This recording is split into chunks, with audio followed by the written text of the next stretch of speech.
Ready?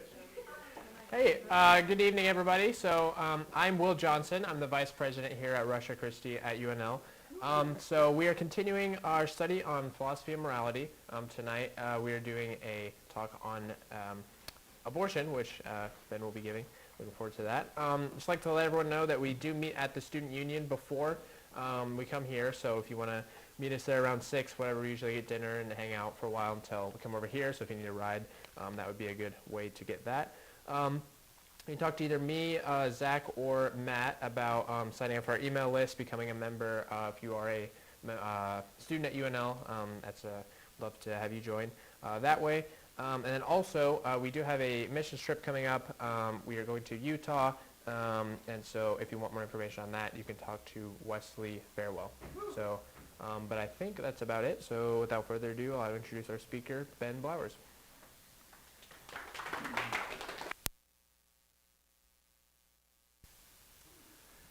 All right. Thanks, Will. One other reminder real quickly. This Friday, Janae and I are hosting a baked potato bar, right? Baked potato bar and game night at our place. So if you want details on that or need directions or something, let either Janae, she's waving her hand, or myself know, and we can get you those details. I think we'll start around, what did we have last time? Yep. And then, like I said last week, we had students showing up or hanging around until about 1 playing games. So it's really just kind of open and a place and time for us to all hang out and get to know one another. All right.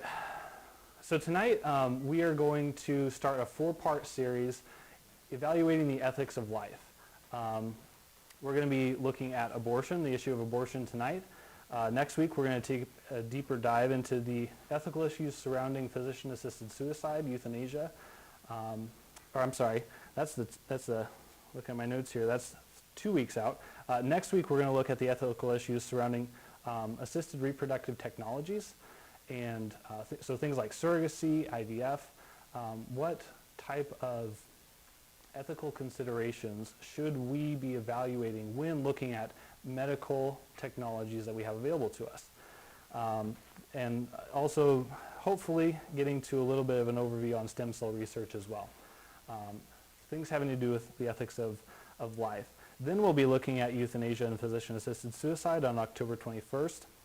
And then we're going to wrap up the mini-series on ethics of life by looking at the ethical implications of the use of force, specifically regarding death penalty, just war theory, police use of force, and even self-defense. So what are the principles that come to bear when we start evaluating how we should handle human life?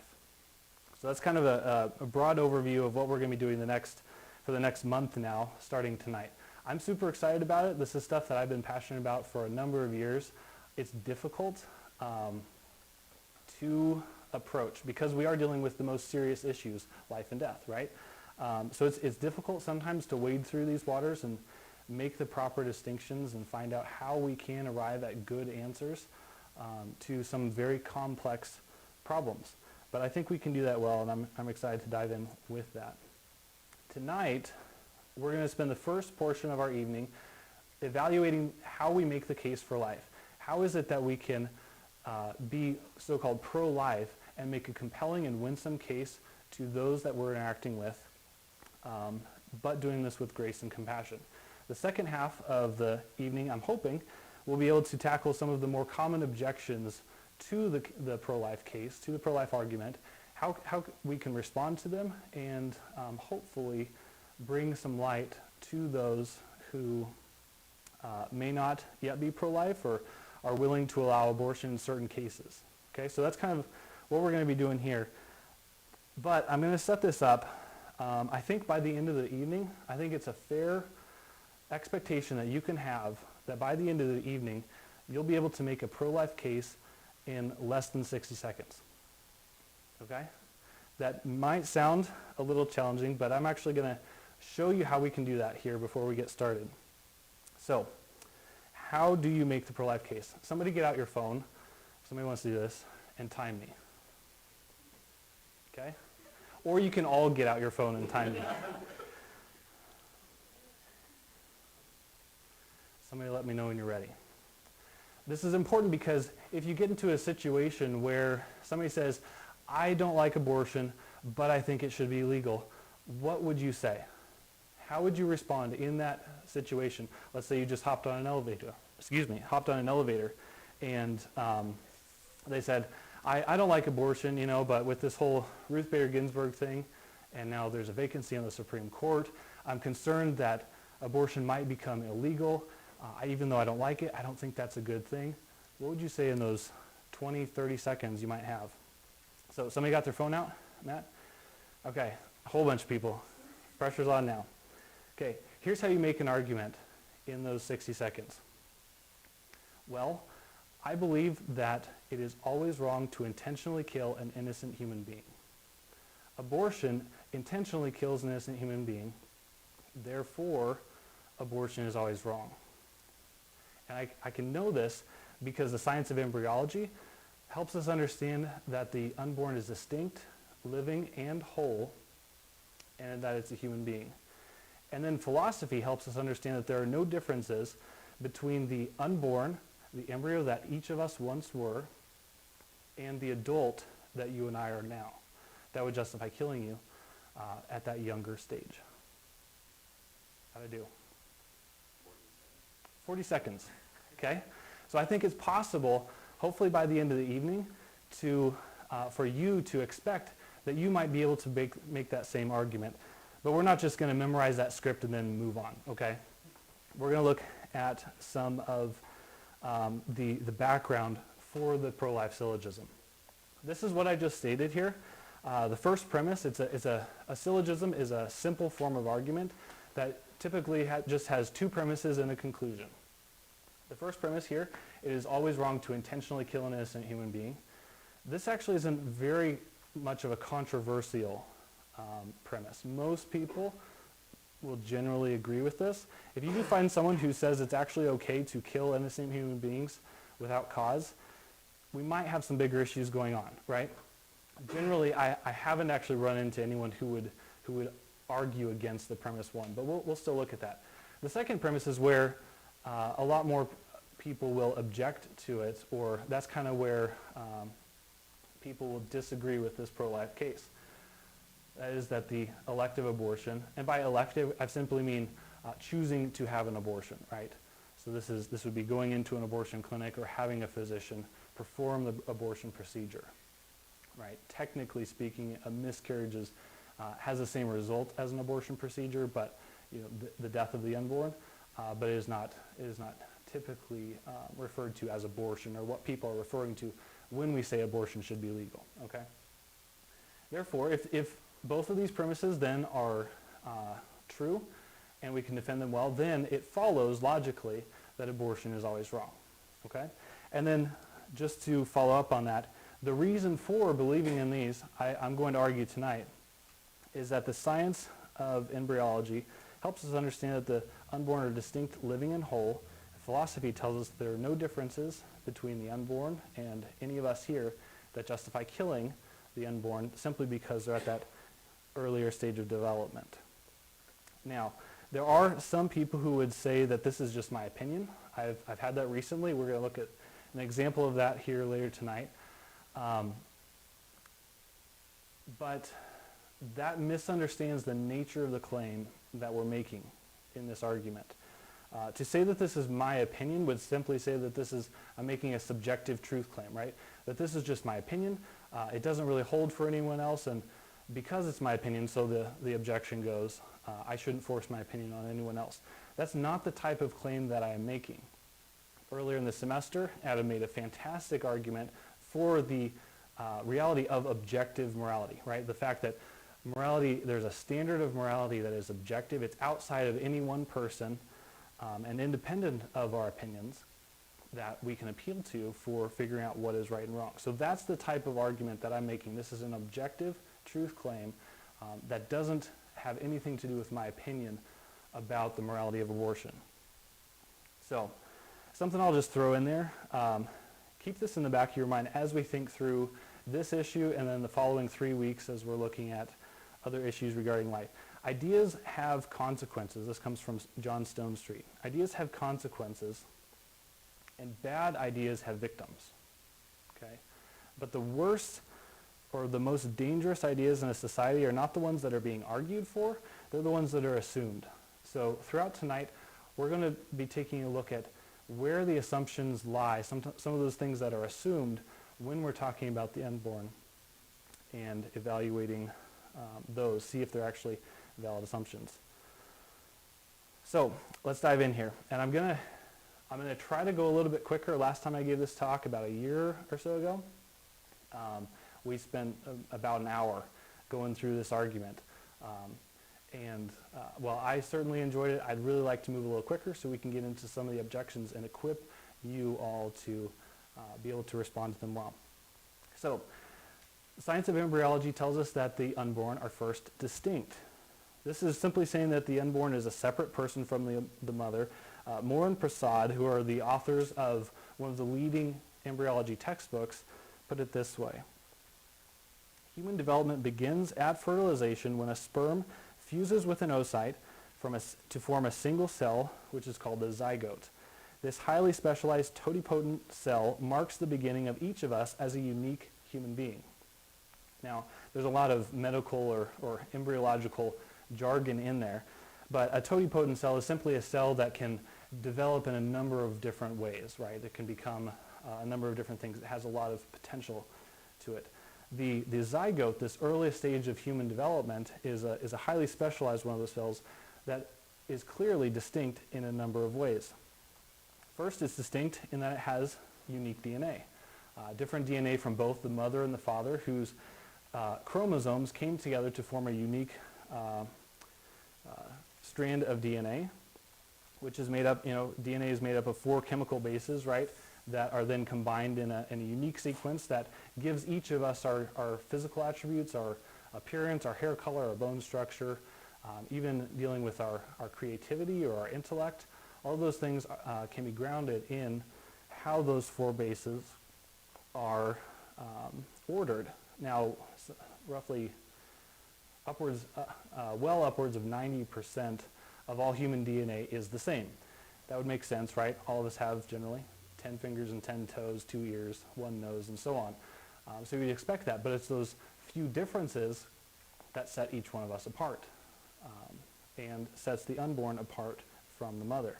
One of the other differences is going to be the type of blood that the unborn has. Now, this isn't always the case. There are times where both the mother and the unborn will have the same type of blood. But as you may be familiar, there are 4 different types of blood, which then have either each of those types can have, it's called RHD positive or RHD negative, right? So you can have 8 different types of blood, A, B, AB, and then O. Each of those can be positive or negative. But the blood type is one way that we can distinguish the distinctiveness of the unborn. It's not simply a part of the mother, right? Additionally, we can look at the sex. Now, biologically speaking, there are 2 sexes. There is male, or X, there is XY, and, help me out here, biology students, XX. Okay, all of a sudden I was like, wait a second.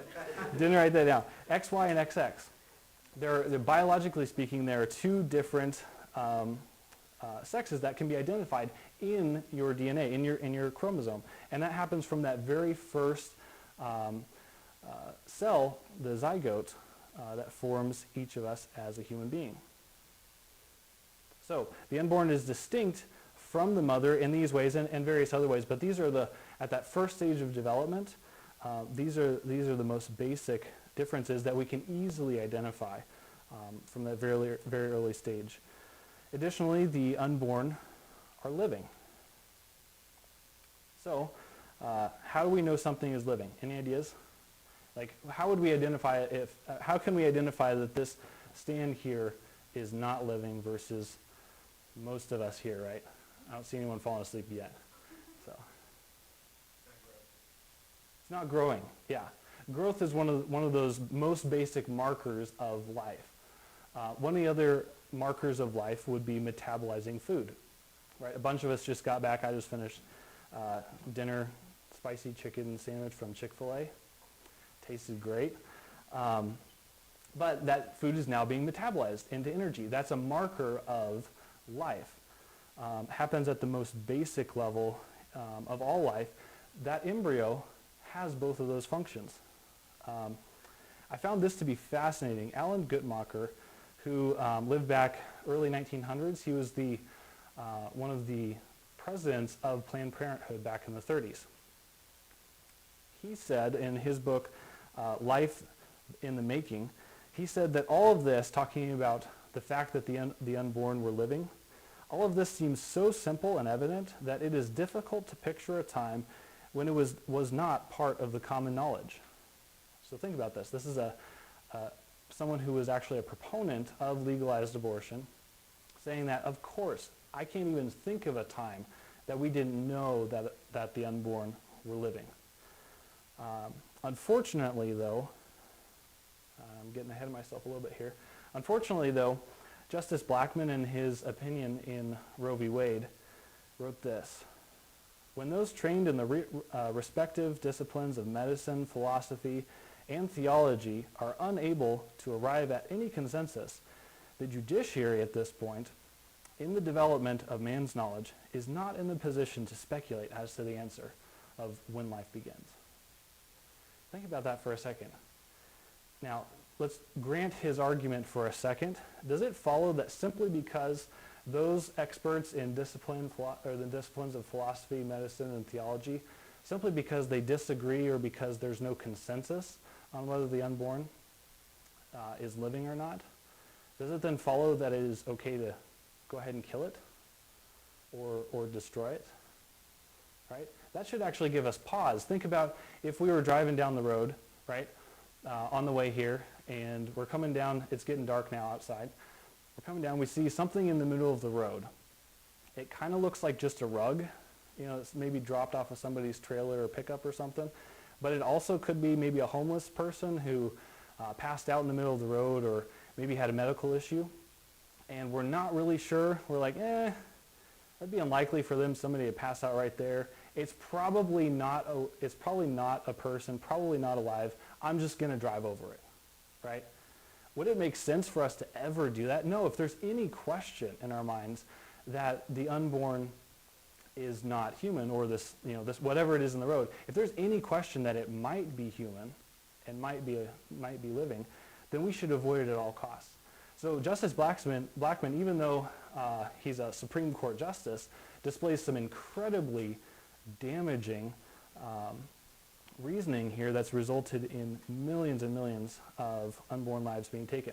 But he actually was in defiance of the widely accepted science of embryology at the time. There was consensus. Also, consensus would come from medicine, not from philosophy and theology, as to the scientific question of, is the unborn alive? Right? So he was mistaken on a number of different levels here. But again, those ideas have consequences, and this, I would argue, is a bad idea that then has had victims to the tune of millions. So we've got that the unborn is distinct. The unborn is living. The unborn is also whole. And this one might seem a little bit on its face to be a little more challenging. Wait, if we're talking about the zygote, or maybe the blastocyst, with it's just a small group of cells. I've got pictures if you're interested of what that actually looks like at that stage. How can it be that single cell is, a complete human being? That doesn't seem to make sense. Well, I might agree with you, but what we have to remember is that the unborn is simply immature. At that zygotic stage, at those early stages of development, the unborn is simply immature. It's undeveloped. It's complete in that all of its information that is necessary for its growth and development is already present there. It needs nothing else other than, think with me, food, protective environment, and the absence of any disease or pain, or not pain, but disease or some type of harm that would destroy it, right? Absent those things, the unborn have everything necessary to grow and develop into a mature human being. Those are exactly the same things that we need. We need the absence of of disease or something destroying our physical body. And we need a protective environment, right? We can't go to Mars unprotected. We'd burn up. And we need sustenance. We need food. So the unborn is simply immature. Richard Stith used the analogy of a car manufacturer, right? A lot of times people think about the unborn similar to the way that a car gets constructed. So think of a car manufacturer. Ford's probably my favorite if I had to pick one. You go to a Ford factory and you start out with a couple metal plates. Maybe they shipped in the engine block from something else. And as it goes down the production line, right, this car is going to have pieces added on over time that then result in a fully functioning Mustang or something like that, F-150, right? At some point, we could say if we worked ourselves back along that production line, we could kind of say, yeah, it's a car at the end of the line, but it's not really a car here. I mean, all we have is like the frame, and that's it. There's no wheels, there's no drivetrain, there's no seats, doesn't have gas, obviously can't run then. It's not really a car, it's just a frame. I mean, we could make this into any other type of car or something. Or we could, use it as a base for a trailer. We could change it entirely into something else. That is often the way that people think about the unborn, the way that the unborn develop. Instead, the unborn are much, much different than this process of adding on new pieces or new components that then make it into a fully functioning human being. This is simply that those components or those attributes haven't manifested, or those abilities haven't yet been developed to the point where it can articulate its fingers, or it can open its eyes, or yawn, or sleep, or things like that. So, in brief recap, the science of embryology helps us understand that the unborn are distinct, living, and whole.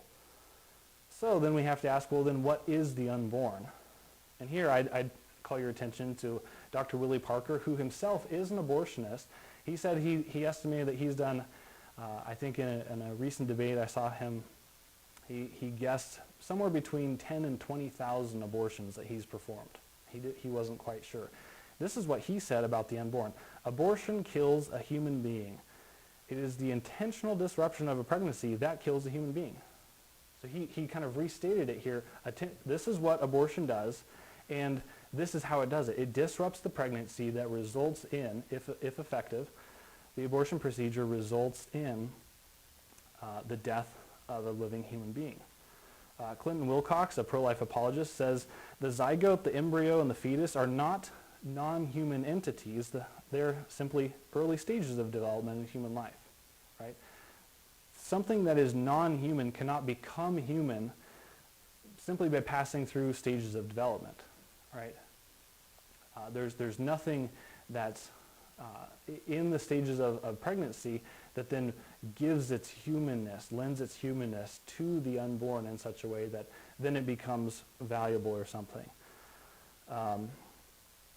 And this is not simply a pro-life argument. There are some who would say, well, you're looking at people who agree with you, and there are other good experts out there who would disagree with you, and so your point doesn't matter.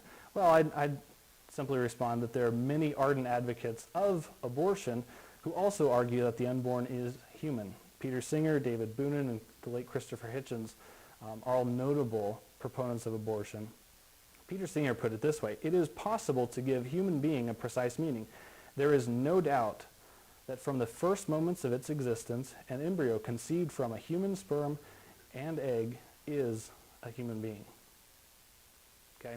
So this is not questioned by those who are experts in embryology, and even philosophers like Singer who look at what the human, or what the unborn are. So this is the science of embryology, telling us what the unborn is, but science cannot tell us how we should treat the unborn. So for that, we've got to turn to philosophy, and here's a good way that I've learned to think about how we can understand how we ought to treat the unborn. Okay? Stephen Schwartz noted that there are only 4 basic differences between the embryo that you and I once were and the adults that we are today. I don't think we have any little kids, right? I can refer to you all as adults. So, yeah, but the more mature, we could get rid of adults and simply say more mature human beings that we are today. There are only 4 basic differences between all of us and the embryos that we once were. Size. So think with me here. We can use the acronym of SLED. Size. I am bigger than the embryo that I once was, as are all of you, right? If not, I would really feel bad for your mom, right? So size is one of those significant differences between the unborn at any stage, right, and any of us here. But we have to then ask, okay, is size significant enough a difference to change how we would value one another? Because often, the unborn is smaller, especially at those earlier stages of development. The unborn is smaller, and so it's not as bad. Sometimes I've had that, it's not as bad to kill it then as it would be to stab Joel in the neck, right? That they would say that there's a difference in how serious that moral action would be. But is size a good place to ground human value? I would argue no. Think about, I think I'm larger than just about everyone here, physically speaking. 6'4", about 200 pounds, right?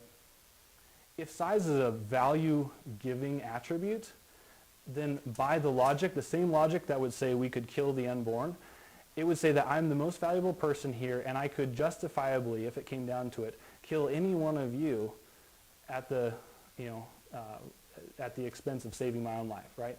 If I had to kill you to save my own life, I would be justified. That's a horrible way to think about it, right? In the same, I think last time I used the analogy of Shaq, right? He could just about kill anyone on the face of the earth, right? Size is not, we can use those types of thought experiments or examples to show why size, I think very evidently, isn't a good place to ground our value, right? We would have so many varying different values, as I'm looking at all of you, varying different values if it was simply based on size. So the next difference, level of development. The example I have here is 1-year-old girls don't have a fully functioning reproductive system. That doesn't happen until they're 11, 12, 13. Would it follow then, because those 1-year-olds or even 4-year-olds or 8-year-olds are less developed than their 14-year-old or 18-year-old counterparts, does it follow then that it would be less bad to kill those younger girls? Think about it this way. Humans don't fully develop their brains. Their brain doesn't fully finish developing until mid-20s. If that's the case, most here, I think, or maybe about half of you here, would be less developed just on a biological sense than the other half of us. Does that less developed state then confer a different status on those of you who are younger? Of course not. Why then would it make sense for us to say, well, just because the unborn, even at that early zygotic stage, that single cell, why would they be less valuable simply because they're less developed? The third difference here is the environment. Now this one's a little more straightforward. The embryo and all of the stages of pregnancy, they're in the environment of the womb, the protective, nurturing environment of the womb. How does a travel down the birth canal, 6 inches or so, how does that confer moral status on somebody? Does location or the environment that we're in actually confer greater moral value or less moral value on someone? I've got the example here of U.S. versus Uganda. Here in the U.S. we can, I saw something today where it's becoming more and more feasible to save premature children as early as 22 weeks, right?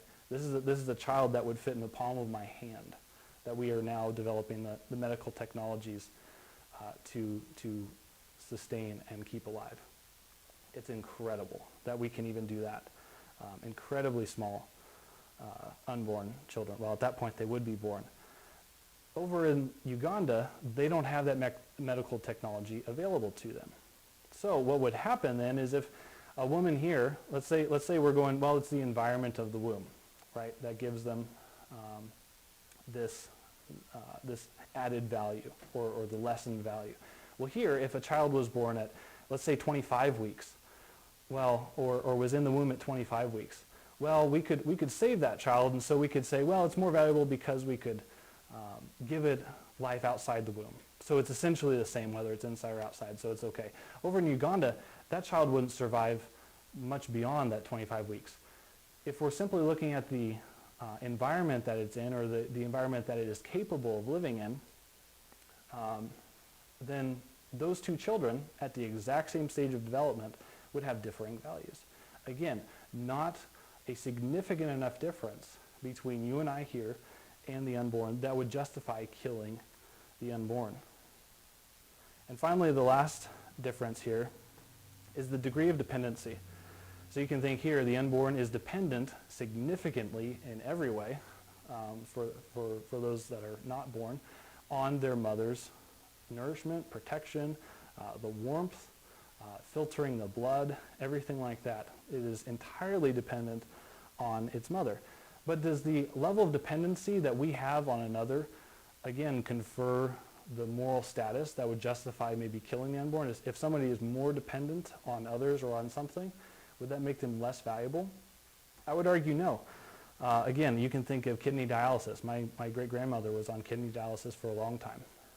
She had to go in a couple days a week, or almost every other day, I think, and get her blood cleaned through the process of kidney dialysis. She was entirely dependent on that, at which point when she stopped kidney dialysis, she passed away within, I think, a couple days. She was significantly dependent not only on a machine, but on other people to drive her to and from the hospital, to get her hooked up, all those types of things. She was significantly dependent on many other people.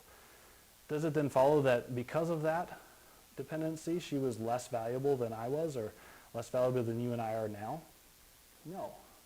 Again, I would ask, well, then why would it make sense that just because the unborn are entirely dependent on their mother for sustenance, that it would justify killing it then?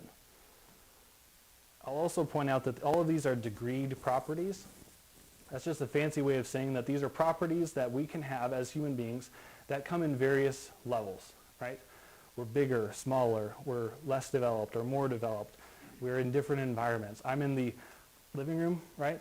Living room environment, you guys are in the dining room environment. Does that confer moral status? Some of us have varying degrees of dependency, whether it's through, paying for school or independent, living on your own, whether you're working a job or not. We have varying levels of dependency, again, not significant a difference enough that would justify killing the unborn or killing another one here in the room. Does this all make sense? I know we've kind of blazed through this, okay? But we have to simply remember that, going back to that pro-life syllogism, it is always wrong to intentionally kill an innocent human being.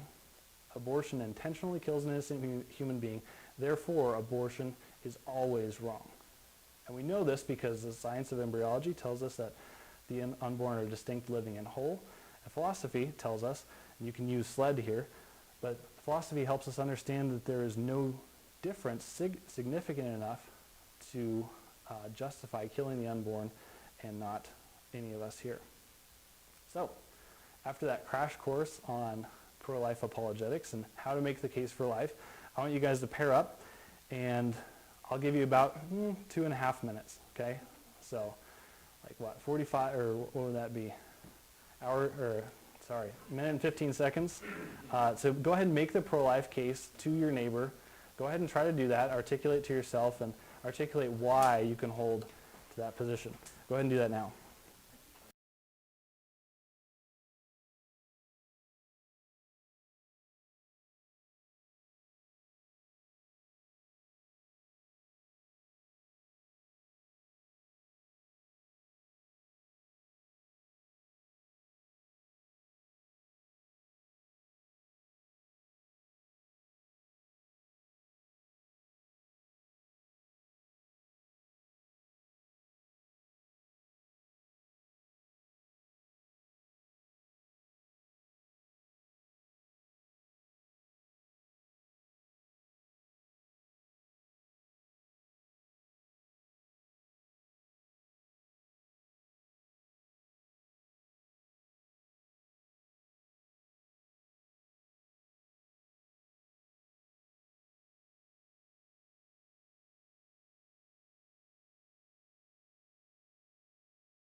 All right. You guys actually got extra time because I forgot to look at the clock and see exactly how much time I gave you. So hope you're able to get through that. I want to turn a corner here. If we can draw it back in. A lot of these conversations can continue on. Hey guys, in the back. We're going to move on here. Sorry to cut it short. But no, I'm super excited to actually see all of the conversation. I saw people lighting up and getting engaged, and heard Wesley is actually pro-choice. So go ahead and help him out here. No. So what you'll notice in presenting this pro-life case or making an argument for the pro-life position, in the way that this argument has been phrased, you'll notice I didn't bring up any scriptures, I didn't bring up any Bible verses or any religious texts. That's not because I can't do that, it's because I choose not to, because I think the pro-life case is one that can be made whether you're a Christian, whether you're a theist, whether you're a Hindu, a Muslim, a Catholic, or any other denomination or religion, okay? This is something that we can simply look at the realities of science and the reason that we can use through philosophy to determine how we ought to treat the unborn, what the unborn is and how we ought to treat it, okay? I'm going to turn a little bit of a corner here for this next part, simply because I want to share some of my personal beliefs. Now, I'm not making a distinction between, okay, that was objective truth, now this is simply my opinion. I'm just sharing things that I additionally believe to the pro-life case. Don't worry about the graphic, we'll get there in a minute here. But as a Christian, I believe that Scripture clearly teaches that I should do justice and love mercy, right? Micah 6:8. Proverbs 31, actually, often though it's looked at as a proverb for women and how beautiful femininity is and how much they can do. Proverbs 31 actually also says, speak up for those who cannot speak for themselves. For the rights of all who are destitute, speak up and judge fairly. Defend the rights of the poor and needy. Ephesians says, take no part in the unfruitful works of darkness, but instead expose them. Isaiah encourages us to loose the bonds of wickedness and undo the straps of the yoke. Let the oppressed go free and break every yoke. As I've studied the issue of abortion, studied these verses, I've become more and more convinced that there is a duty that I have, and I would encourage you to also see what God would call you to do, to speak up for the most oppressed, the most victimized. We looked last week at critical theory and some of the benefits of it as a theory, recognizing that it does call out oppression and speak up for against injustice. But as I said last week, if we can't speak up for the most vulnerable or those who are most oppressed, literally babies that are being torn limb from limb, if we can't speak up for that, I don't know that we can speak up for much else.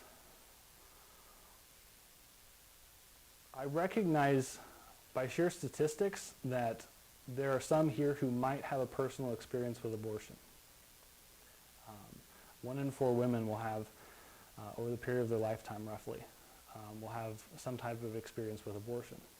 So I know statistically speaking, there are those here who might have had an abortion or might have encouraged or facilitated one. I want you to hear me on this, that I'm not speaking out of a heart of judgment. I'm not condemning you. I'm simply sharing my heart in this. I'm not trying to heap shame on anyone or anything like that, but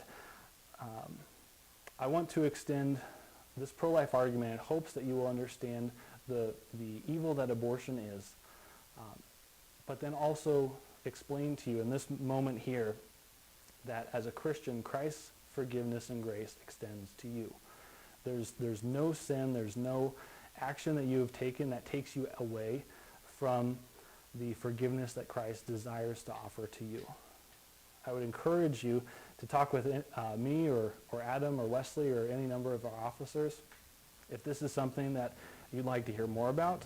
I'm not trying to bait and switch you here and say, oh, we're going to talk about abortion and now I'm going to share the gospel. I'm simply sharing that as I've studied the issue of abortion, and my heart has broken for the evil that it is, recognizing that there are those who maybe feel the guilt and the shame from an experience with abortion, I want to let you know that there's no condemnation that I'm bringing. I want to extend the freedom that Christ offers to you. So I'll leave that where that is, but I do think it is helpful to, when thinking about abortion, understand what it is we're arguing against. Or, if you are pro-life or pro-choice and are sitting here, I welcome you. I'm glad you're here. But I want to encourage you to honestly consider what it is you are defending as morally permissible. So here, as you may have seen, I'm going to show a short video that does depict the results of abortion. I will say it is extremely difficult to watch. It's unpleasant. It's very unsettling. But there is no narration. I'm not going to be watching you to see who's paying attention or anything like that. If you would like to step out of the room, if you'd like to look down, if you'd like to close your eyes, that's perfectly fine. Okay? There's no shame in looking away because it is difficult to watch. But I think it is helpful, it is beneficial to know what abortion is if we're going to argue against it or if we're going to argue for it. So with that, I'll go ahead and do this. Like I said, there's no narration. You won't hear anything except a little bit of music.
Like I said, I've seen that dozens of times and it never gets easier. But that's abortion. We need to know what is happening down on 48th Street here in Lincoln. Over 2,000 children a day are aborted at various stages. This is a great evil. I would argue it's the Holocaust of our time. We often look back at World War II and in horror at what the Nazis did to so many millions of people, and wonder how people didn't speak up. Right? Well, this is our Holocaust. This is the evil that we need to stand against. And so I show that to you again, not to heap shame or guilt or anything on you or to shock you, but I do want to impress on you what abortion is. And hopefully, as it did for me, encourage you, having seen that, encourage you that this is something we should be fighting against, that this is something that we can respond well to and articulate a coherent and compelling and yet winsome argument for why life is valuable, why the unborn are so much, so valuable, so much more than what the culture often tells us. So, wanted to share that with you. We're gonna kind of turn a corner a little bit here and look at some of the objections, right? Because I'm sure as you're going through this, right, it's always wrong to intentionally kill an innocent human being. Abortion does that, therefore it's always wrong. I know this because of science and embryology and philosophy. But what about, and in your mind you can probably fill in the blank. So again, break up into small groups. Doesn't necessarily have to be twos, but break it into small groups. I'll give you a couple minutes here to talk about objections that you may have encountered or something that might have stumped you in a conversation with someone who might support abortion or wasn't sure, and share how you responded to that. Go ahead.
Now comes the fun part, I guess. I enjoyed the first part. I love the pro-life syllogism. I think it's so concise and compelling. It's fairly easy to articulate to others. A couple weeks ago, I actually engaged in a dialogue on Facebook. I know that's not probably always the best place to have a rational dialogue, but I had a conversation with a number of individuals regarding the issue of abortion, and whether it should be legal and whether it was morally right. But I decided not to just cherry pick some arguments that, or objections to the pro-life case that those who support abortion might throw out there and then say, well, here are some easy ones and here's how to respond to them. I figured I'd give you a real picture of what you often run into as you start engaging on the issue of abortion. Okay? These are actually screen captures from the conversation that I was having here. I know it's a little small. I'll read it out here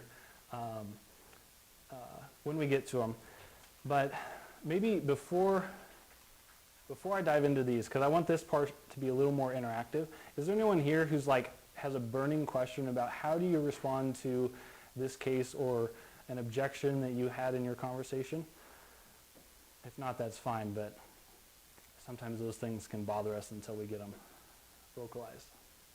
I'm sure a lot of you are like, what did they say?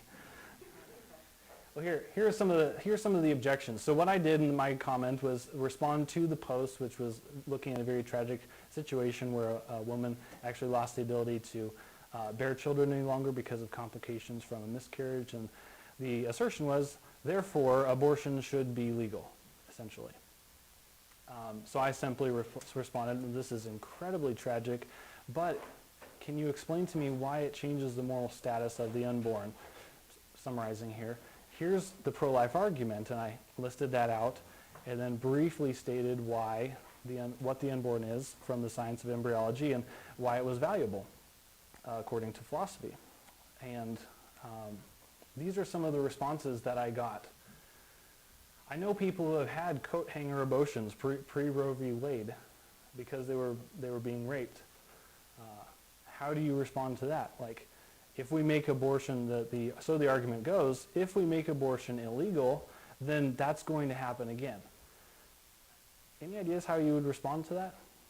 Any thoughts off the top? And this is one. So the assertion here is that women had coat hanger abortions, back alley abortions, or non-medically safe abortions prior to Roe v. Wade, which legalized or struck down all the abortion restrictions nationwide. If we make abortion illegal again, then this is going to happen. You got a thought? You can do rape. This is honestly, this was kind of a confusing one because they brought up kind of multiple things together.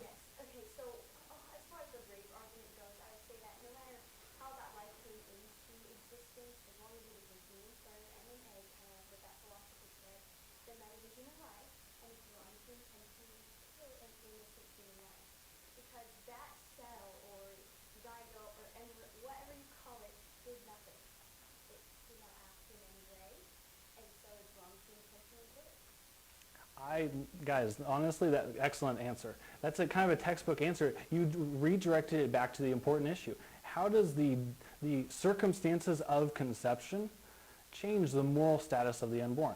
That's what you're getting at. You're exactly right. It doesn't, is the answer. Why should we hold the innocent unborn accountable for the actions of the rapist? That would be horrible. Specifically regarding the coat hanger situation or the back alley, women's lives will be in danger if abortion becomes illegal. That objection simply misses the fact that more than 50% of abortions end the life of a woman, simply at an earlier stage of development. Right? What about those women's lives? It's also not the case that there were a lot of these back alley or medically unsafe abortions. A lot of the statistics that were originally circulated surrounding how many abortions happened unsafely and how many women died were actually fabricated out of thin air by a number of researchers who then later on confessed and said, yeah, I made all of that up. Right? So a lot of times with this argument, this is something to kind of throw out there to stump the pro-life individual. And it isn't actually based on fact. You're exactly right. Redirect, when you respond to these types of objections, always be looking how you can redirect it back to what is the unborn and how should we treat it. When you can do that, you'll be able to navigate these questions so much better. Another assertion here in the same comment, why does a woman's bodily autonomy receive no discussion in the pro-forced birth camp? It's an interesting way to phrase it. Yeah, it's fairly common to say that we as pro-lifers actually want to force women to have pregnancy or give birth or something.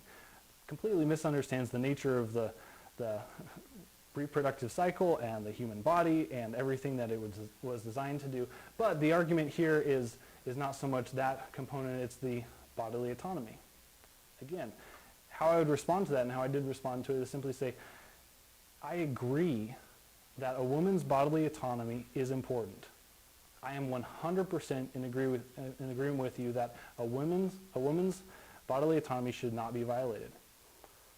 But we have to remember, in the case of a pregnancy, we're dealing with two bodies.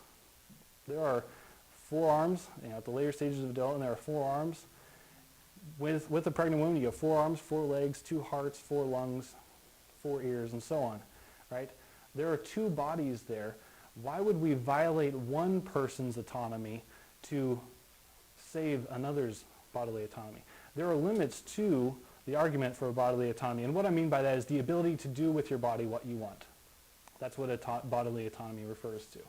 But when we're dealing with 2 bodies, there's a certain extent where I can't do whatever I want with my body, especially if it's holding a knife or something and going around and violating all of your bodily autonomies, right? There are limits to what I can do with my own body, in the same way that a woman's bodily autonomy, while extensive, does not extend past the point of violating someone else's bodily autonomy. Here's another one. Don't want an abortion? Don't have one. Don't believe in them? Don't have one. I decided, and I want to be gracious, I'm not making fun of the individuals who made these comments, but I did have an inclination to be a little snarky on this comment. Don't like slavery? Don't own slaves. Don't like racism? Don't say racist things.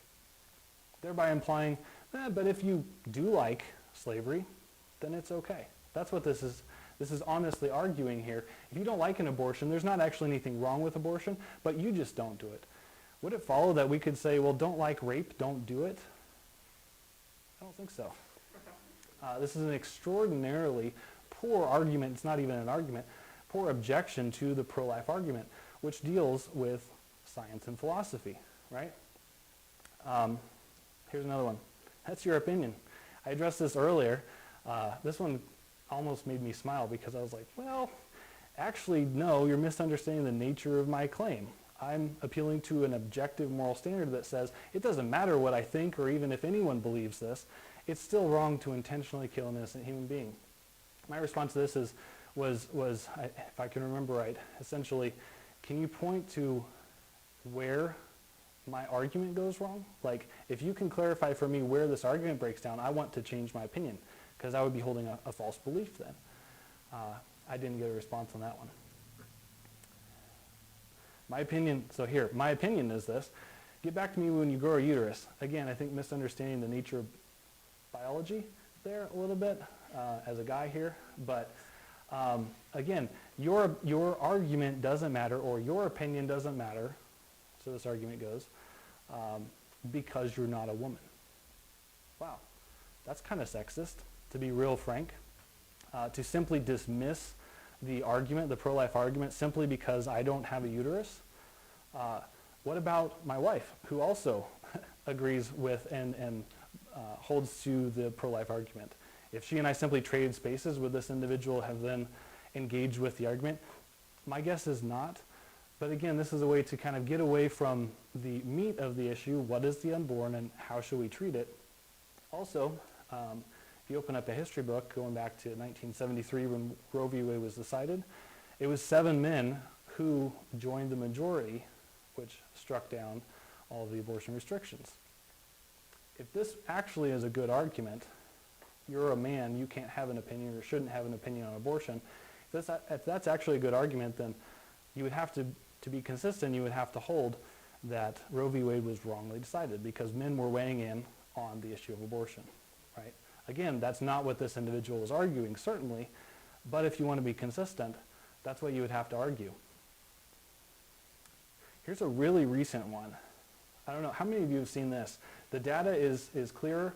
Fewer women have abortions during a Democratic presidency. Have any of you seen that one floating around recently?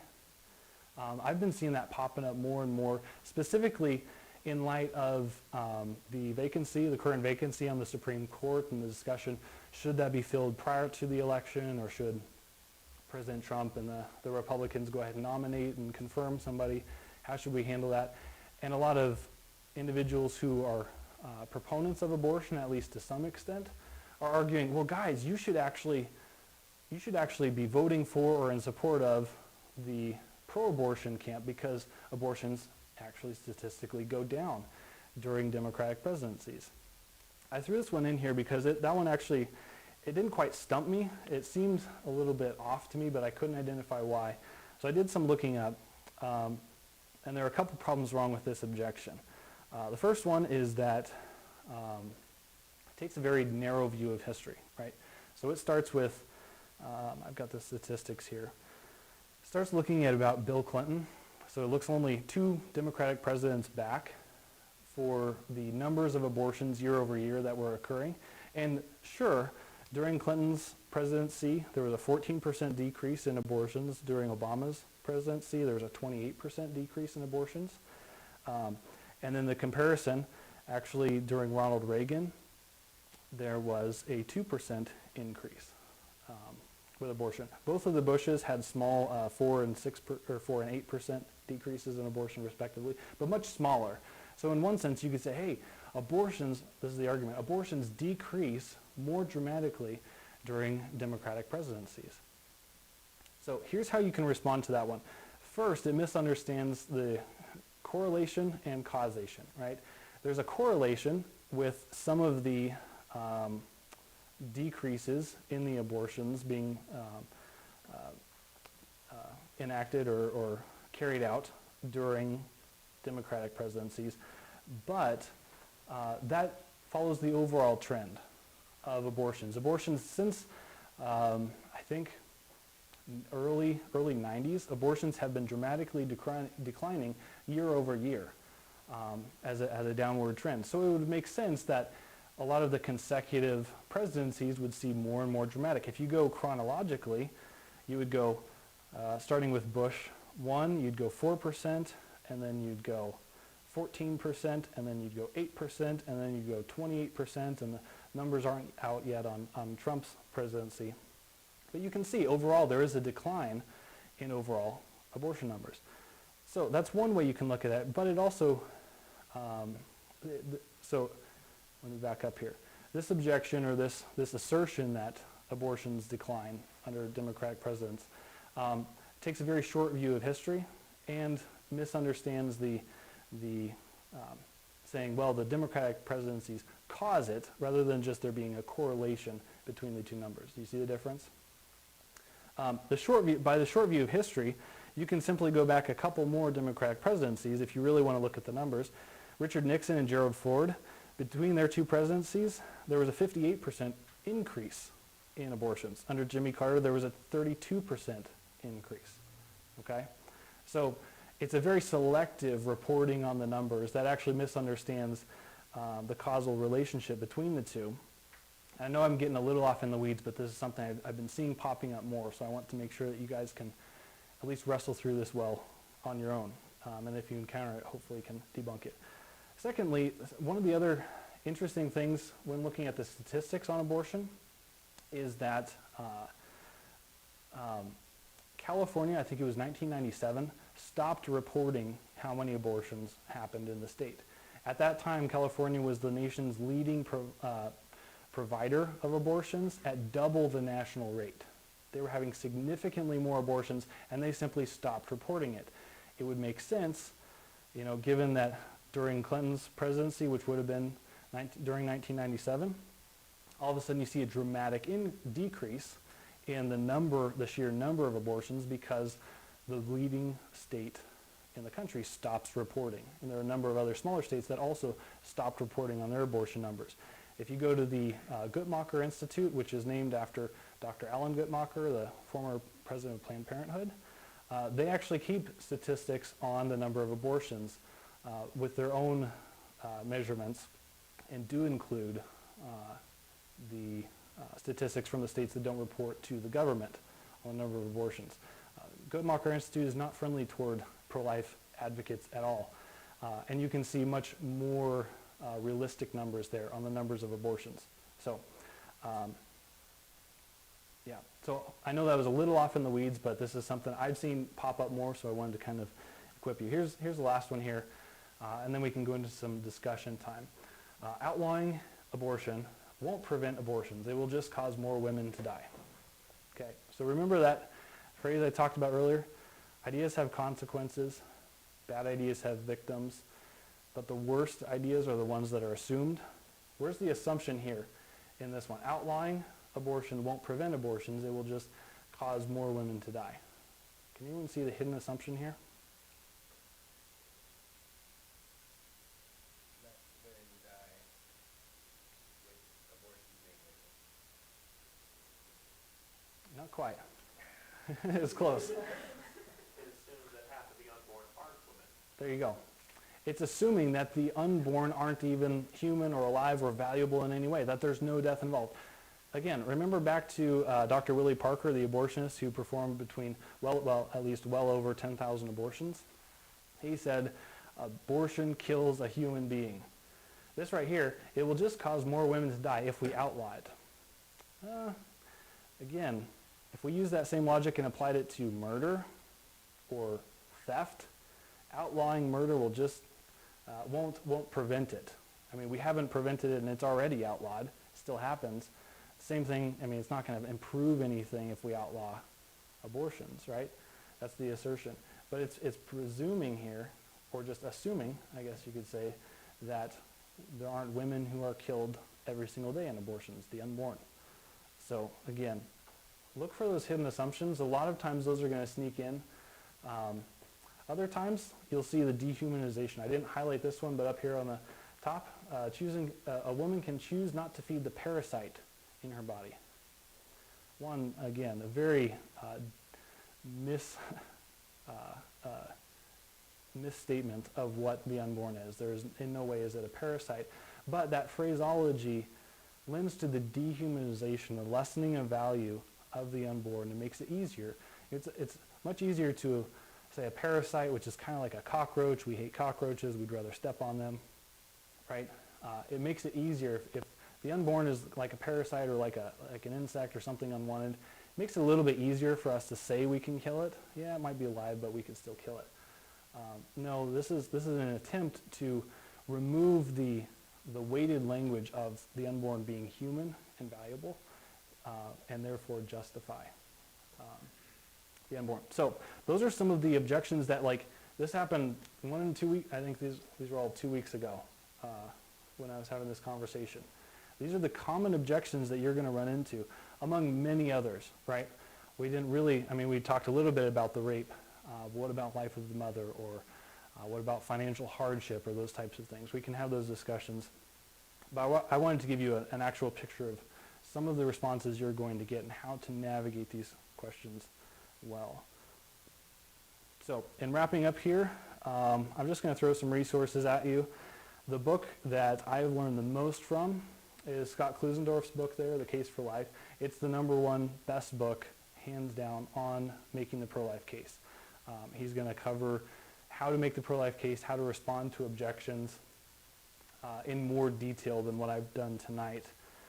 Tactics is also a fantastic book by Greg Kokel.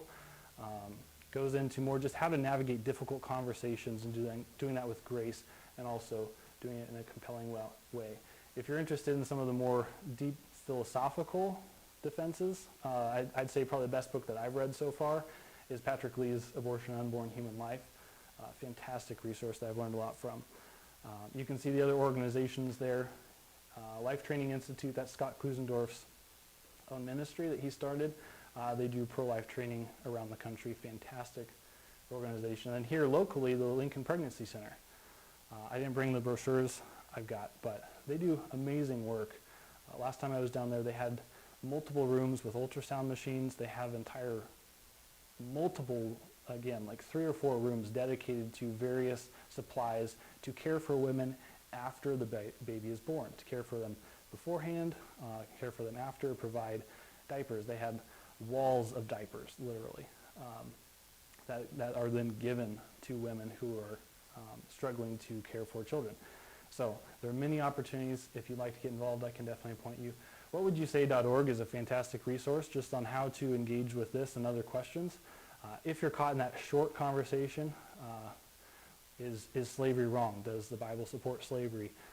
How would you respond to the difference between sexuality and gender?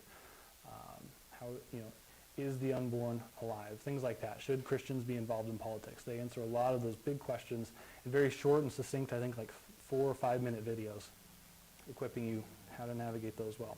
So that's all I've got. I know we went really fast. It's a lot of information, but I hope it was helpful. And if you guys have any questions, yeah, go for it.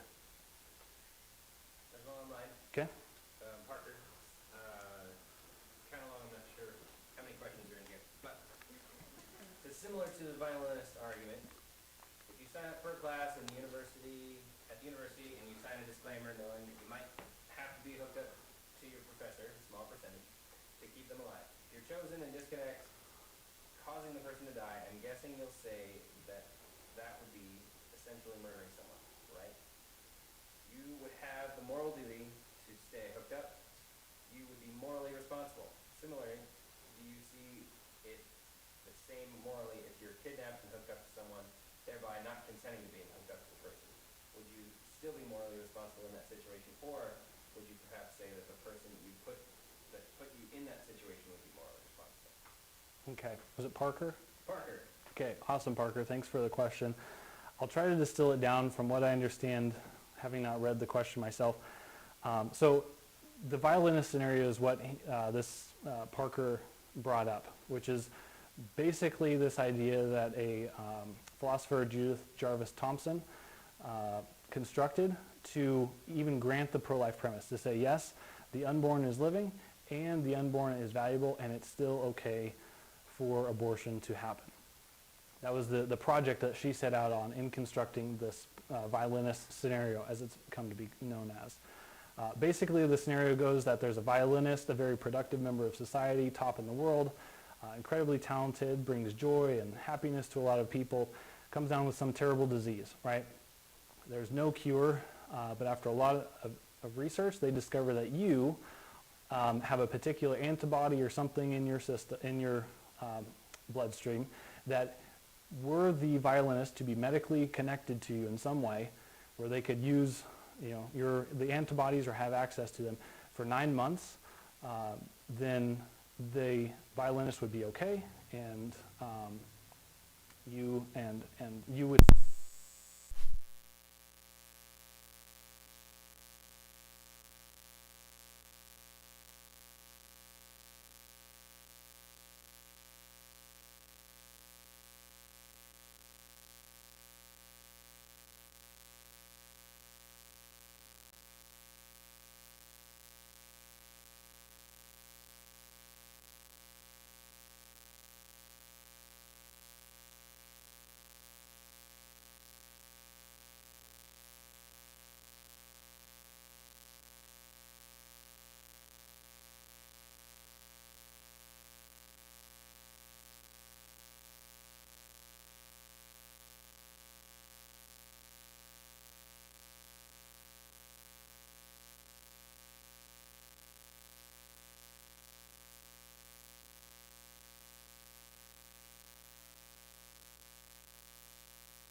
So I would actually say that no, that would not be murder and disconnecting, and we can get into that. The reason why is because you were unjustly connected to this violinist. There was no ability for you to say no.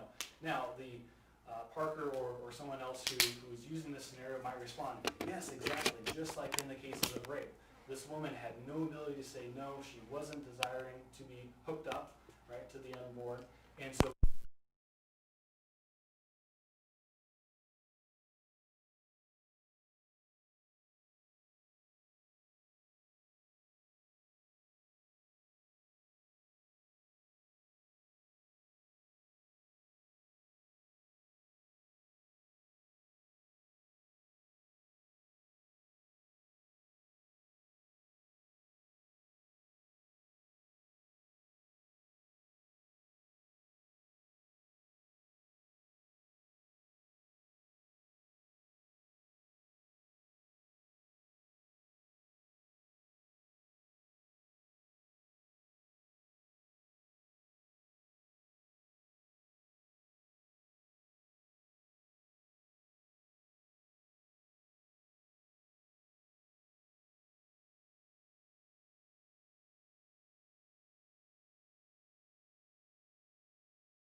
then it would actually say that harming someone intentionally is worse than killing them intentionally. So there's a significant disconnect there in the logic that Thompson misses when, or that she makes when trying to make this analogy, misunderstands the nature of the relationship between a mother and her offspring, where there is no parental relationship between someone and the unborn. I hope I got to what Parker was saying, to the response, and I'd encourage some follow-up. But that's my best response. There's much deeper that we can go into that later on if you're interested. Are there other questions? Yeah. So a common pro-choice argument that I've seen is sort of a combination of consciousness and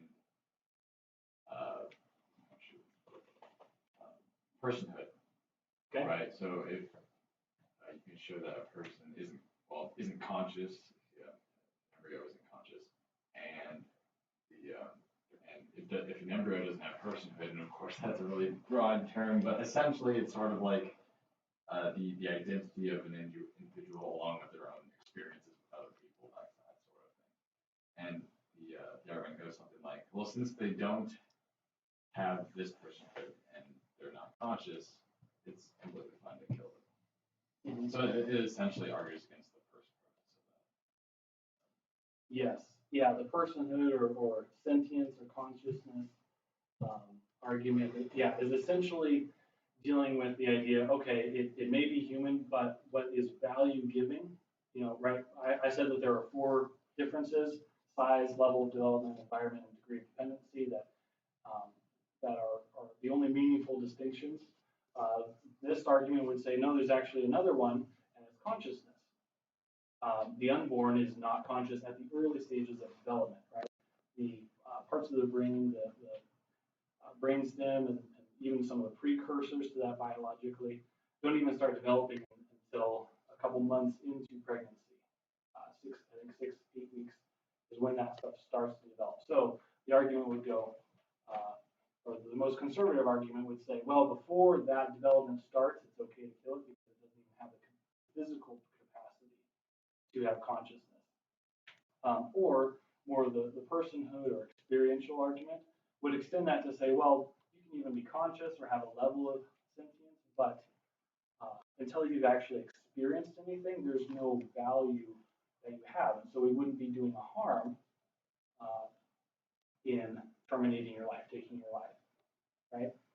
A couple problems with that. One, my response would first be, can you explain why consciousness is significant enough a difference to bestow varying value, differing value between the unborn and you and I, right? That's an argument that the pro-choice individual would have put forth, and they would need to back that up. They would need to argue why that actually rises to the level of justifying killing in one situation where it doesn't in another.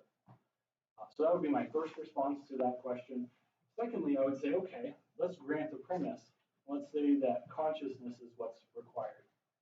All of a sudden, you get into incredibly difficult situations. Actually, not that difficult. You get into a lot of situations where you can make an argument quite consistently. You say that people in persistent vegetative states, comas, even sleeping. I've also joked to me before I got my coffee. Have a diminished sense of consciousness, right? Let me see if I've got a slide here. Yep. So this is kind of what gets into this territory a little bit. The pro-choice argument along the idea of consciousness or experience or even personhood or consciousness and experience providing personhood is this idea that there is a certain attribute or function or capacity that we have as humans that make us more or less valuable. The problem then, like I said, with somebody in a coma, they are less conscious, discernibly so, than you and I. Would it then follow that it is okay to kill those individuals? I would argue no. But if you go to consciousness, if you try to place value in consciousness or something like that, then you've gotten into this realm of what I said are degreed properties. They're things that we have to varying levels, which then means, or it follows, that our value is also varying levels. An incredibly dangerous place to be, especially because that's how the Rwandan genocide was justified. That's how the Holocaust was justified. That's how slavery was justified, right? The color of your skin is what gives you value. Therefore, it's okay for me to enslave someone with darker skin than I because they're less valuable than me. That was the argument that was made. They're less intelligent, they're less educated, something like that. That's an incredibly dangerous place to ground human value. So that would be just a real quick answer. If you're interested in the personhood question, I'd point you to Patrick Lee's book. He really dives into that head on and does a fantastic job navigating a much more difficult academic study. Any other questions? Yeah. I remembered one argument that I've heard was like maybe 20 to 30 years after the legalization of abortion, after Roe v. Wade, people were beginning to see a serious decline in crime levels. Mhm. And they're arguing that they couldn't point any other factor to why this was happening, besides the fact that there were no longer children growing up in dangerous environments becoming criminals Yeah. because of abortion. Yeah, okay. Yeah, so a couple components for those of you online. Essentially, the objection is that back during the 90s, I think you said roughly there was a decrease in crime that then some asserted was evidence that abortion was good because it was decreasing crime, because the children weren't being raised in bad situations. Is that fair? Yeah. Okay. So a couple, yeah. So there's a number of components here. The first one is if someone were to raise an objection to me, I would simply say, okay, you've got a lot of work to show that the cause of the decrease in crime is directly related to abortion. I would be highly skeptical that that would even be possible to draw a direct correlation there or a direct causation there. Even if that were the case, would it follow that because some people will do bad things, we should kill the unborn? That's the argument that's being made. Again, would we make the same argument? Here's a tactic that I'm glad you brought this one up because I didn't have room for this in the presentation. Here's a tactic you can use for some of these types of analogies, right? Imagine I have a 2-year-old here, and this is how you can do it. Actually, hold out your hand. That might be a little tall. So we'll say a really tall 2-year-old. We've got a toddler here, right? Some toddlers will grow up and become murderers. Some toddlers will become thieves and drug dealers and rapists and all sorts of horrible people. Does it then follow that we should kill toddlers, or we should allow people to kill toddlers? No. Why? Because those toddlers are human beings, right? They're valuable. They're having experiences. They've got consciousness, right? Well, how does that differ from the unborn? Because the assumption there is that the unborn is not human, right? So assuming right there, even if it is the case that we can decrease crime, here, this is actually a way that I can get rid of crime tomorrow. Kill all the people, right? We can get rid of all crime. We can eradicate cancer and disease and coronavirus and everything instantly by killing all the people.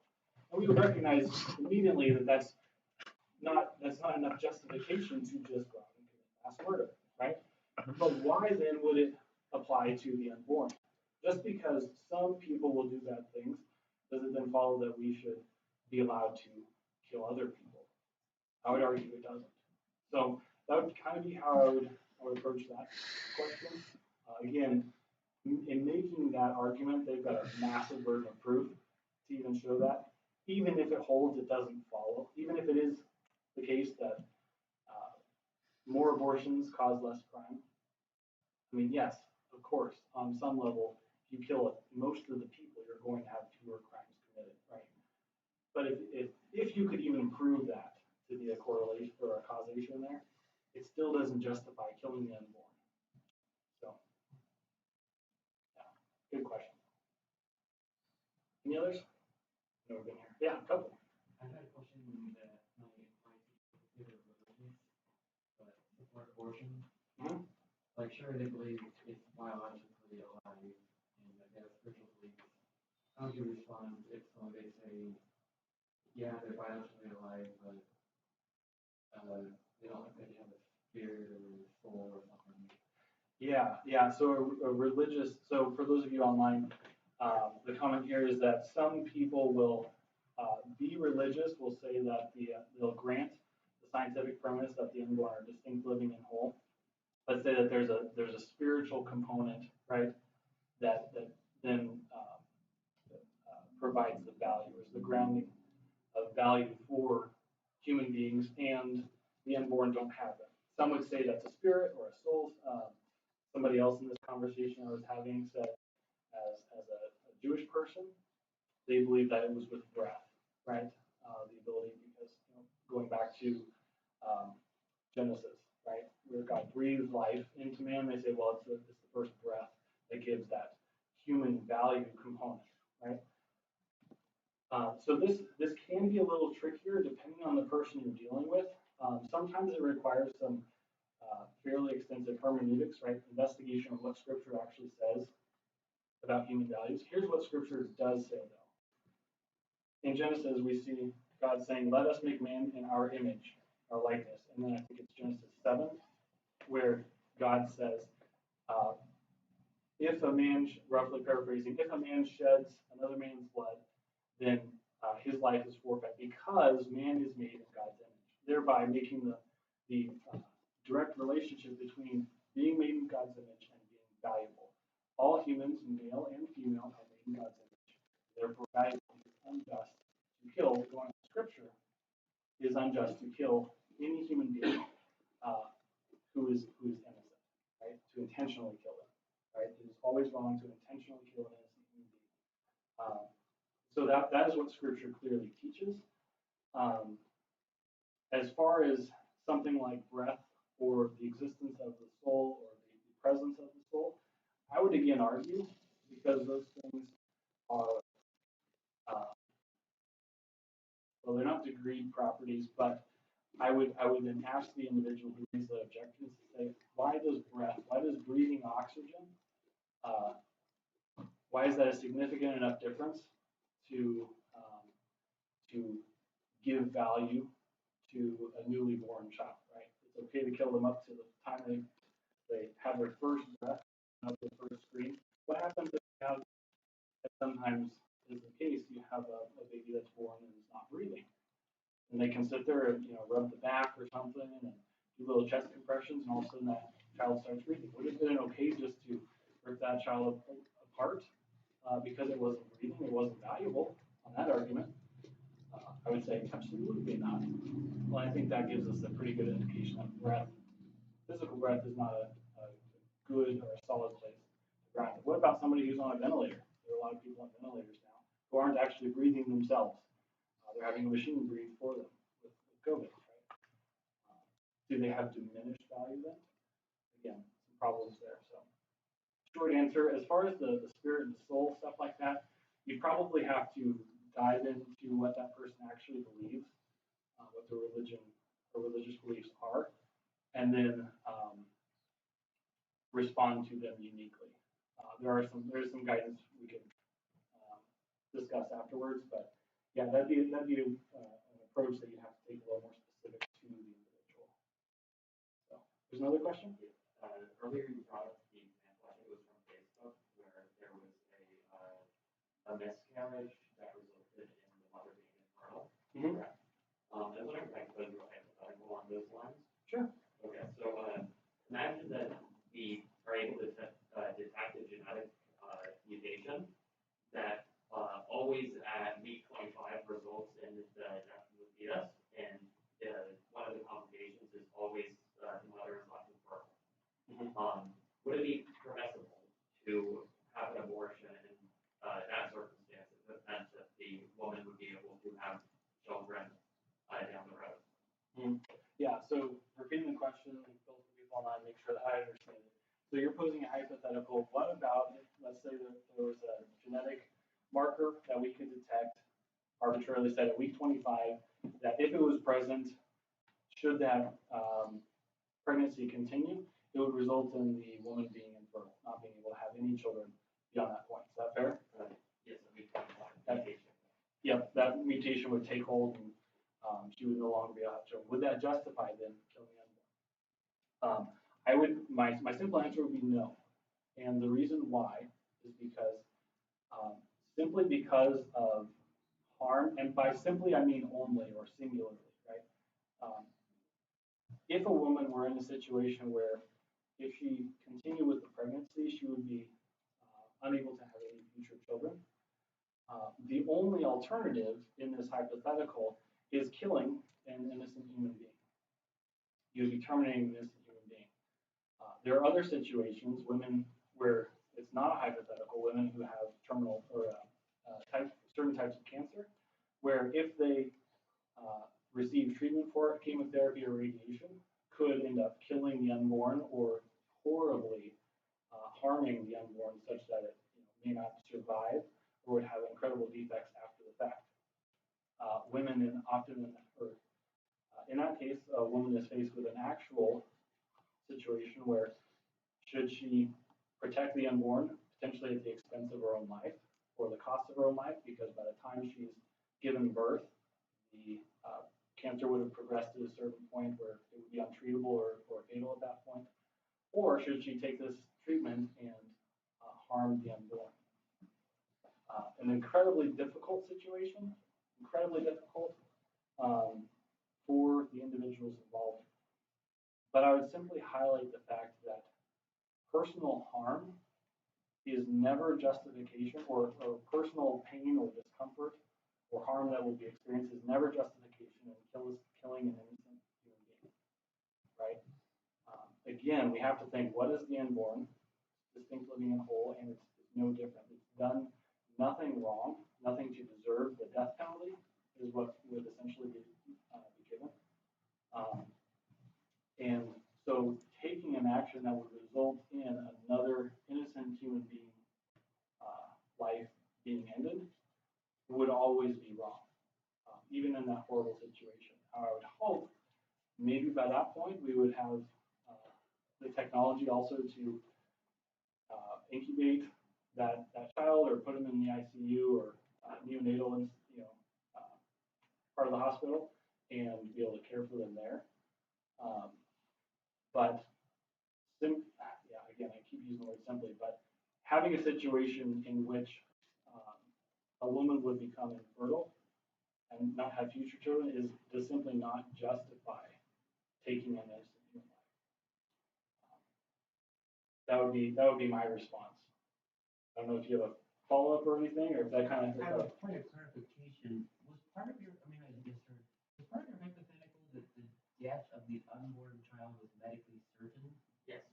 Okay. Yes, at week 25, The child would die. So it's kind of like I find my that doesn't make Okay. sense, right? This is a situation. Yeah. Okay. So I missed that part. So the point of clarification that I missed, I'm sorry about that, is that the child dies at week 25. So you have a death either way. Boy.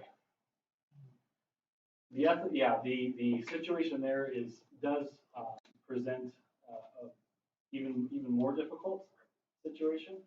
Again, I would say though, intentionally taking an innocent human life is never justified. There is no justification for that action. And the example that Joel brought up is with an ectopic pregnancy, where the developing embryo implants in the fallopian tube, a situation where the woman's body is physically incapable of allowing that child to continue growing. Should it continue to grow, it will cause incredible internal bleeding and potentially death for the woman, often death for the woman, and certainly death for the child because it's happened at such an early stage. So there is an actual situation where at a certain point the child will die, and potentially worse than even infertility, the woman would die. So in an ectopic pregnancy situation, I would say that so we are faced with two choices. We're faced with the likely loss of 2 lives, the certain loss of 1, but the likely loss of 2 lives, or we can save a life with the ectopic pregnancy. The way that we save the life, the only life that we have available to us to save, would be the mother's life, right? And so taking an action that results in saving the mother's life would be the morally permissible option to take. The action that would actually be taken would be removing the unborn, which results in the death of the developing child, right? And here, this is a philosophical distinction, principle of double effect, where there is this idea that you can take an action with a consequence that you know will happen, but it is not your intent, right? There's a foreseen but not intended consequence. And this is where that would come into play. You know that the action you will take will result in the death of the unborn, but the intent of the action is to save the only life you can. In that situation, saving a life is the option that is morally correct, as opposed to simply allowing 2 lives to be lost. With your situation, with infertility, the woman's life isn't a danger. Okay, I would argue, boy, that would be an incredibly tragic situation, regardless if the woman wanted future children or not. But again, I would, were I facing the couple who was, were I counseling the couple who was facing this situation, I would encourage them to recognize that intentionally taking an innocent human life is never the right action. And so I would gently encourage them to allow that life to live as long as, again, as a Christian, allow that life to continue as long as God had ordained, and then trust that outcome. As horrible as that it would be, that she would lose the ability to have her own children again, I would encourage them not to abort, because again, we have to just, I mean, if you strip away all the emotion, you simply have the intentional killing of an innocent human being and the loss of infertility. Those are your 2 options. If you have to pick one, which one ought we to take? And I would say it would never be right to take the life of an innocent human being. So, yeah, that's a difficult one. That's tough. Yeah. Yeah, I guess like there's an analogy on that. Like if the mother had intended to have more children afterwards, then could you think of it from one perspective where it's like the abortion would be the ending of one potential human life, or from your point of view, like one kind of human life already exists and one human life. Mm-hmm. Like that's what she's trying to have like 5 children. So then can you look at it? What would be the problem with looking at it like now you by not aborting the child you intended to die? Mm-hmm. I mean, and if you would probably be potential, and if you draw the line at conception, now that's right where they have to get the CPS, so that's not. Yeah. With that situation, yeah. No, I'm glad you kind of worked through it, even as you're articulating. You're exactly right. It would not be permissible to end an existing human life for the future possible option of other lives that aren't in existence. We could make all sorts of absurd analogies where we could say, well, by killing Jared here, right, we'll prevent some harm, some potential harm from happening. He might leave tonight and get in a horrible car wreck where a van load of passengers dies. That's a possibility. Well, we could prevent that possibility from ever happening if we ended his life now, right? We can't make current moral judgments on future potential value. That'd be my quick, yeah. And maybe this will be the last one because I know we've got a long time here. We're probably getting tired. Sam asks if you are drawing a distinction between killing another person and allowing another person to die. That's the question? Yep. Okay, so yeah, again, the question, is there a distinction between killing and allowing to die? Yes. There is certainly a distinction in medical ethics. We're faced with this type of situation. We're going to get into it somewhat in a few weeks. It is challenging, but there are distinctions between intentionally taking an action and allowing someone's death to occur. Easiest example would be you're in a hospital ward where you have a number of terminally ill patients. The hospital, lights on fire, you're not able to get them all out, right? And so you will have the loss of life. They're already dying, but you will have the loss of life. Would you be morally guilty in, as the flames are rushing through the hallways, you're willing the last person you can get to out the doors and allowing the rest of the people in the hospital, these terminally ill patients, to die? Would you be morally guilty in that situation? I would argue no. You allowed them to die. Right? It was circumstances beyond your control. The difference there would be killing them on the way out. flames are leaping at your heels and you slit their throats all the way down, right? That would be the difference. One is an intentional action that results in the death, that is intended to result in death, as opposed to allowing other circumstances to occur. So to the extent that you can save a life, you ought to, but there is a difference between allowing to die and causing death or killing. So I'll wrap it up here because we've been here quite a while, and I'm sure you guys are getting anxious to stand up or something. So thanks for coming. Just a reminder, games and baked potatoes and all sorts of fixings at our place. Anytime after 5:30, show up, talk to Janae or I for our address and everything. And March. And the Utah trip. I went last year. Wesley went last year. It was an incredible time. Talk to us. We'll be bugging you every single week until we're booked. So sign up soon, then you won't have to hear that anymore. All right. Thanks, guys. That's not true. We're gonna say it all the time.